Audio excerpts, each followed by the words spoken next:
Imagine waiting an entire year just to get the financial support you desperately need. Right now, that's the reality for thousands of vulnerable people across the UK. Personal independence payment claimants are facing a staggering 50-week wait time for assessments while living with disabilities, chronic illnesses, and mental health conditions. That's almost 365 days of financial uncertainty, anxiety, and struggle. But what's causing these massive delays? And with Labour's controversial PIP reforms on the horizon, what changes could affect the 3.6 million people who depend on this crucial benefit worth up to £441 per month?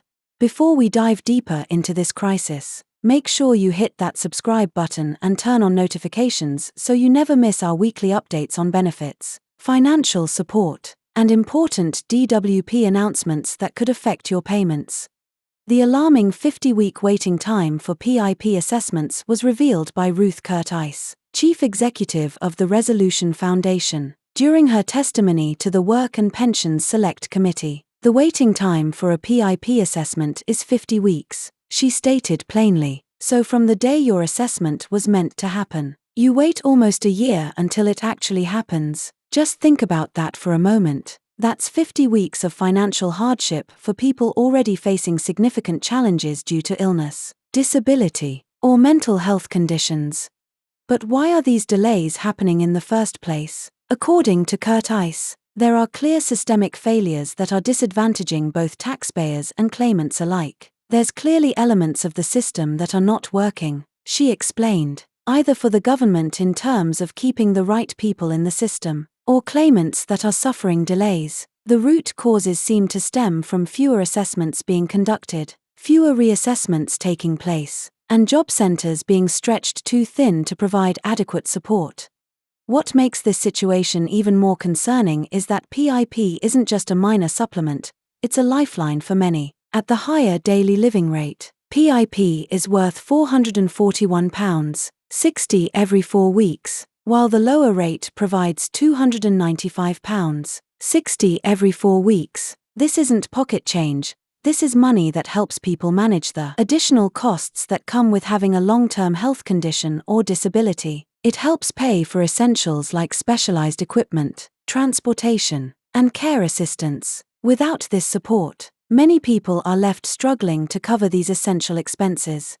However, the Department for Work Pensions has disputed the 50-week wait time figure. A spokesperson claimed that the current average period for a PIP decision remains at 16 weeks, with new applicants typically waiting around 9 weeks for their assessment. We support millions of people through our welfare system every year, and it is a priority people receive the benefits they are entitled to as quickly as possible, they stated. The DWP also mentioned that they've hired more staff to respond to increased claim volumes and have special rules in place for fast-tracking claims from people nearing the end of their life. But here's where things get even more complicated. These delays are happening against the backdrop of Labour's proposed reforms to PIP assessment procedures. So what exactly is changing with PIP, and how might these changes affect current and future claimants? Personal independence payment has two components, a daily living rate and a mobility rate. Claimants can receive either one or both components depending on their needs. Currently, claimants need to score between 8 and 11 points to receive the standard rate daily living component, and 12 points or more to qualify for the enhanced rate. Under Labour's new plans, which are set to take effect from November 2026, claimants will need a minimum of 4 points for at least one activity to qualify for the daily living component of PIP. But what does this point system actually mean in practical terms? The PIP assessment evaluates how your condition affects your daily life across different activities. Points are awarded based on your ability to perform tasks like preparing food, washing and bathing, managing medications, communicating, and making financial decisions. The more your condition limits your ability to perform these tasks independently, the more points you receive. This raises serious questions for those already in the system and those applying for PIP. Will these changes make it easier or harder to qualify for PIP? Will they address the current backlog and reduce waiting times? Or could they potentially leave some vulnerable people without the support they need? These are critical questions that affect millions of people's lives and financial well-being. It's worth noting that there will be no changes to the mobility component scoring system or the expedited claim process for individuals nearing the end of their life. People with 12 months or less to live who receive or are eligible for PIP can still claim the enhanced daily living component rate through the fast-track process. The alarming waiting times come at a particularly challenging time for many households. With rising living costs and economic uncertainty, those who depend on benefits like PIP are especially vulnerable. For someone waiting nearly a year for their assessment, that's 50 weeks of potential financial hardship, stress, and uncertainty about the future. What's particularly frustrating for many claimants is the contrast between their experiences and the official response. While the DWP claims average waiting times are much shorter at 16 weeks, many people report waiting much longer. This discrepancy raises questions about how waiting times are being measured and whether the official figures truly reflect the reality for claimants on the ground.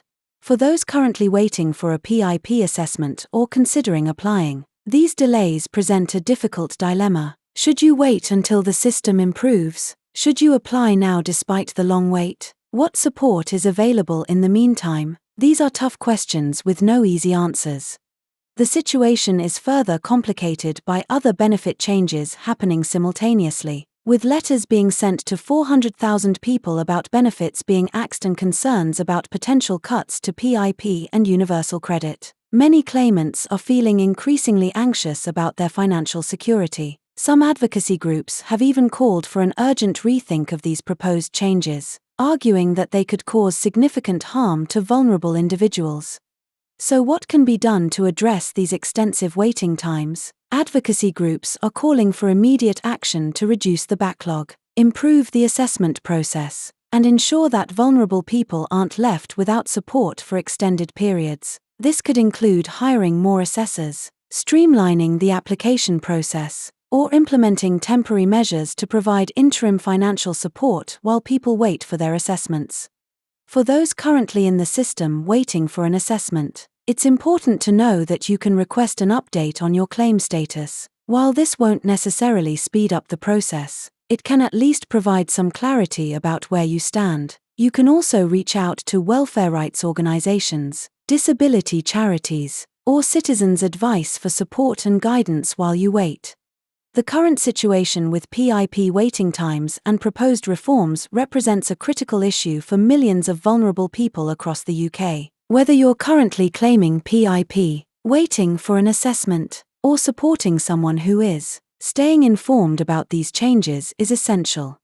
Remember, if you're facing hardship while waiting for your PIP assessment, there may be other forms of support available to you. This could include local welfare assistance schemes, grants from charities, or other benefits you might be eligible for. Don't hesitate to reach out for help if you're struggling. If this video has been helpful, please hit that like button and share it with anyone who might be affected by these changes. Subscribe to our channel for more updates on benefits, financial support, and important changes that could affect your payments. And let us know in the comments if you have any questions about PIP or other benefits. We're here to help each other navigate this complex system. Stay informed, stay supported, and we'll see you in our next video.